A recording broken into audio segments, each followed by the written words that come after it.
کام کو کرنے کا ارادہ اور ارادہ کر لے جس کام کے کرنے کا اللہ اور اس کے پیارے محبوب پیغمبر جناب محمد رسول اللہ صلی اللہ علیہ وسلم نے حکم دیا ہے، اور ہر اس کام سے رک گئے جس کام سے رکنے کا اللہ اور اس کے رسول صلی اللہ علیہ وسلم نے اسے حکم دیا ہے۔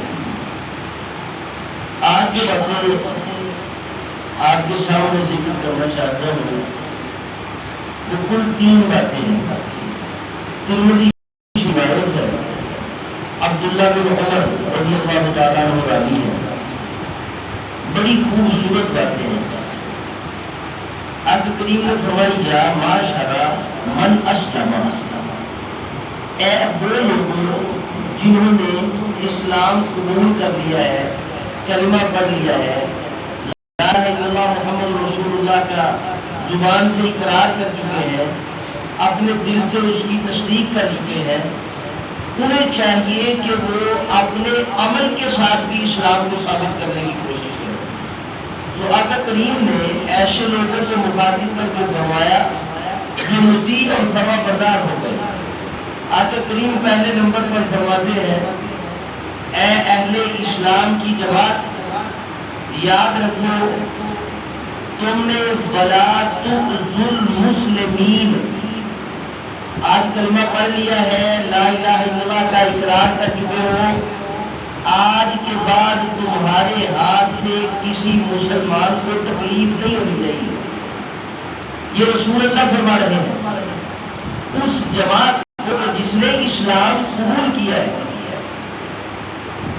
آقا کریم فرماتے ہیں کہ اے مسلمانوں کی جماعت، تم نے ولا تعیروہم، اپنے مسلمان بھائی کی کو نہیں لگانی، جاسوسی نہیں کرنی، اس کے اعمال اور افعال کے اوپر اسے آر نہیں کرانی۔ دوسرا مسئلہ کیا ہے؟ ولا تعیروہم، اسے آر نہیں کرانی۔ بیجا تو ایڈا بڑا مسلمان نے پتہ تو کی کر رہے ہیں، رسول اللہ کیا کہتے ہیں کہ اسے آر نہیں کراؤ، اور پتہ جی روزے آ جانے نماز پڑھیں۔ بھائی آ کیا ہے؟ اللہ کے سامنے کھڑا ہو گیا ہے، اللہ رب العزت کا اور اس کا معاملہ ہے، تجھے شریعت نے یہ اختیار نہیں دیا کہ تم اس کو اس کے گناہ کے اوپر آگ دلوائے۔ تیسرا کام آقا کریم فرماتے ہیں کہ وَلَا تَتَّبِعُوا عَوْرَتَهُمْ، اے مسلمانوں کی جماعت کسی اپنے مسلمان بھائی کی کولل کرنا، اور میں تیری چیک کیا کرتا تھا، دیکھ رہا تھا یہ کرتا کیا ہے، بھائی تیرے پاس کیا اختیار ہے؟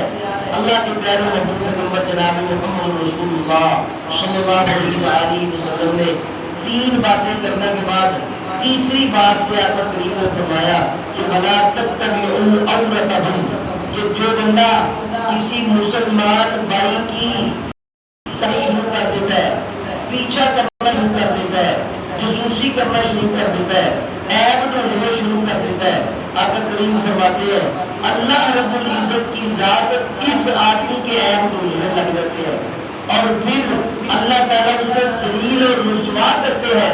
حدیث میں آتا ہے کہ آقا کریم فرماتے ہیں اگر وہ کوئی گناہ، کوئی جرم، کوئی غلطی اپنے مکان کے بند کمرے کے درمیان میں بیٹھ کر بھی کرتا ہے، اللہ اسے بھی لوگوں کے درمیان اچھال دیتے ہیں۔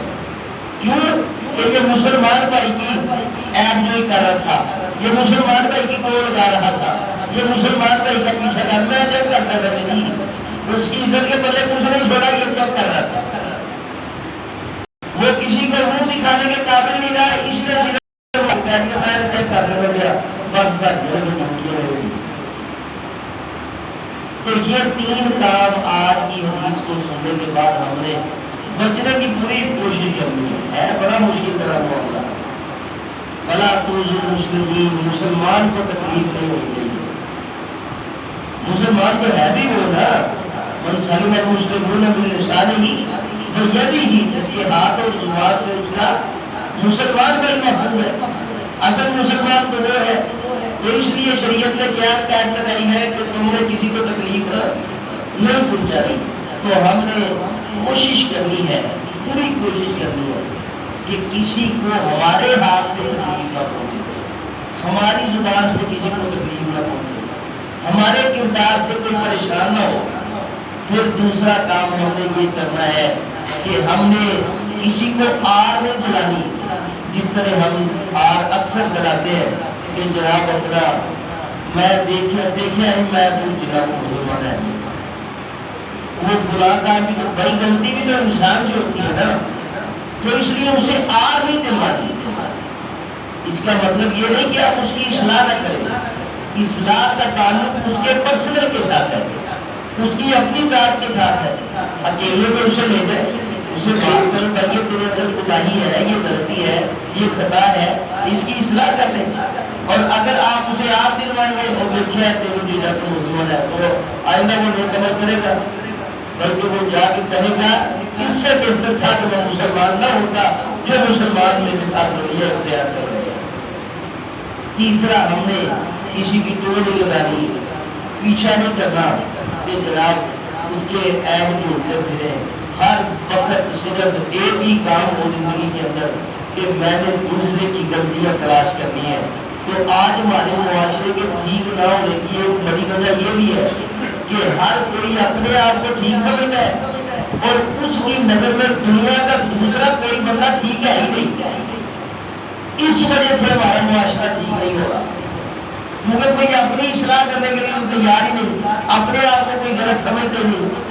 سارے کا سارا معاشرہ دوسرے کو صحیح کرنے کے چکر میں لگا ہوا ہے اور اپنے آپ کو صحیح کرنا بند نہیں ہوئی. اپنے آپ کو اپنے چہرے کو داڑھی نہ بھی ہوگی نا تو دوسرے کو پوچھے گا کہ اس نے کیوں رکھی ہوئی ہے.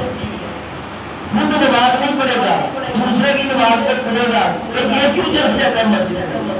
خود روزہ نہیں رکھے گا, دوسرے کے روزے کو پڑھے گا, یہ کیوں رکھ لیتا ہے روزہ. خود زکات نہیں دے گا اور دینے والے کو کہے گا اور چھٹو جی ان کا لوگوں نے کام بنایا. تو مطلب بات کرنے کا یہ ہے کہ اگر ہم ان تین برائیوں سے بچ گئے تو معاشرے کے اندر بڑی تبدیلی ممکن ہے. اللہ تعالیٰ سے دعا ہے اللہ تعالیٰ مسلم کرم کی توفیق عطا فرمائے. کل انشاءاللہ ہمارا افطار پروگرام ہے, کل چونکہ جمعہ ہے تو سارے ساتھی کل اس پروگرام میں لازمی شرکت کریں. کل کے جو افطار پارٹی کا پروگرام ہوگا اس میں درس نہیں ہے, صرف افطاری ہے. اور آئندہ جمعہ 15 اپریل کا جو آ رہا ہے اس جمعے کو انشاءاللہ ہماری مسجد میں چیچا وطنی سے ہمارے مہمان ہوں گے. قاری قرآن حضرت مولانا قاری یاسین روڈ صاحب وہ انشاءاللہ درس قرآن کے لیے بھی تشریف لائیں گے. اس کے بعد انشاءاللہ جو ہے وہ افطار پارٹی کا بھی انتظام ہوگا. تو ساتھی اگلے پروگرام کی تیاری بھی کریں اور کل کے پروگرام میں شرکت کی بڑھائے گا تو فرمائے اور ہم لوگ ہمارے موجود ٹھیک ہے.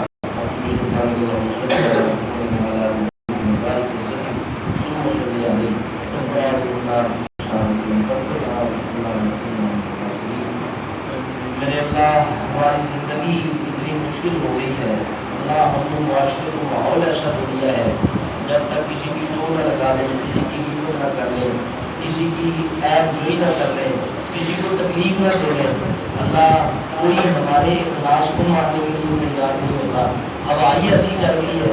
میرے اللہ کو اپنی رحمت سے ہمیں ان بیماریوں سے محفوظ فرما. میرے اللہ کو اپنی رحمت کے ساتھ ان غلاظتوں سے ہماری جان چھڑوا دے. میرے اللہ ہم یہ نہیں کہتے کہ ہم بڑے پاکیزہ پارسا ہیں, ہم نے کبھی کسی کی عیب جوئی نہیں کی, ہم نے کبھی کسی کا عیب اچھالا نہیں ہے. اللہ سب کچھ کرتے ہیں. اللہ آئندہ نہ کرنے کا عزم کرتے ہیں. اللہ استقامت تو نے عطا کرنی ہے. میرے اللہ بچنے کی توفیق تو نے عطا کرنی ہے. ہم اپنی کوشش کریں گے. میرے اللہ وہ کوشش بھی تیری توفیق سے ممکن ہے. میرے اللہ رحمت کے ساتھ ایسی بری بیماریوں سے محفوظ فرما. میرے اللہ کام تو بڑے خطرناک ہیں لیکن پھر بھی اللہ معاشرے میں ایسی ہوا چل گئی کہ ہم ان کو کرے بغیر نہیں رہ سکتے. میرے اللہ تو ہم سے ایسی برائیوں کو دور فرما. میرے اللہ تو رحمت کے ساتھ مساجد مدارس کے قریب فرما, دین کے قریب فرما. میرے خدا اسلام کو سمجھنے کی توفیق عطا فرما، حقیقی معنوں میں اسلام پر عمل کرنے والا بنا، ربنا آتنا فی الدنیا حسنہ وفی الآخرۃ حسنۃ وقنا عذاب النار، وصلی اللہ تعالی علی سیدنا محمد وعلی آلہ وصحبہ اجمعین۔